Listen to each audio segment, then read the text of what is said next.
White হাউসে Trump জেলেনস্কির নজিরবিহীন বাগবিতণ্ডার পর যুক্তরাজ্যে ভাগ্যের দুয়ার খুলেছে ইউক্রেনীয় প্রেসিডেন্টের।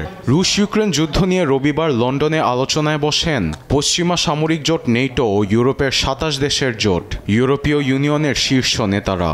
এতে রক্তক্ষয়ী যুদ্ধ বন্ধে মিলেছে এক নতুন আশার আলো। সিকিউর আওয়ার ফিউচার শীর্ষক এই সম্মেলনে ৪ দফা পরিকল্পনা ঘোষণা করেন ব্রিটিশ প্রধানমন্ত্রী কিয়ার স্টারমার। বলেন, এখন কাজের মাধ্যমে শান্তি অর্জন করতে হবে। আমরা এখন ইতিহাসের এক সন্ধিক্ষণে রয়েছি। এটা কথা বলার কোনো সময় নয়। স্থায়ীভাবে শান্তি প্রতিষ্ঠার জন্য সবাই ঐক্যবদ্ধ ও একসঙ্গে কাজ করার এবং পদক্ষেপ নেওয়ার সময় এটা। সম্মেলনে ৪ দফা পরিকল্পনার বিষয়ে ঐক্যমত হয়েছে বলে জানান কিয়ার স্টারমার। তিনি বলেন, যুদ্ধবন্ধে পরিকল্পনা প্রণয়নে ইউক্রেনের সঙ্গে কাজ করতে একমত হয়েছে যুক্তরাজ্য, ফ্রান্স ও অন্যান্য ইউরোপীয় দেশ।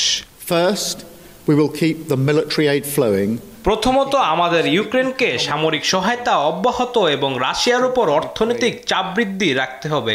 একই সঙ্গে কিয়েভকে শান্তি আলোচনায় রাখতে হবে এবং সার্বভৌমত্ব ও নিরাপত্তা নিশ্চিত করতে হবে। তৃতীয়ত, শান্তি চুক্তির সময় ভবিষ্যতে রাশিয়ার আক্রমণ ঠেকাতে সুসংগঠিত করতে হবে ইউক্রেনের প্রতিরক্ষা ব্যবস্থা। সর্বশেষ, ইউক্রেনের নিরাপত্তায় জোট গঠন ও দেশটিতে শান্তি নিশ্চিত করব। পরিকল্পনার পাশাপাশি রাশিয়ার আগ্রাসন ঠেকাতে ইউক্রেনকে ১.৬ বিলিয়ন পাউন্ড দেওয়ার ঘোষণা দিয়েছেন ব্রিটিশ প্রধানমন্ত্রী।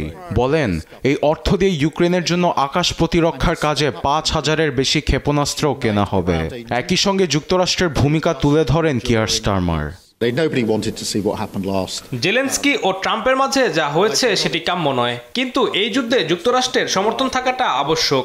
যুগ যুগ ধরে ওয়াশিংটন আমাদের পাশে আছে। এসব পদক্ষেপের গতি অব্যাহত রাখতে ও পরিকল্পনা বাস্তবায়নে দ্রুতই আবার বৈঠকে বসার বিষয়ে একমত হয়েছেন বিশ্ব নেতারা। আরবেদ আফসার, নিউজ ডেস্ক, দেশ টিভি।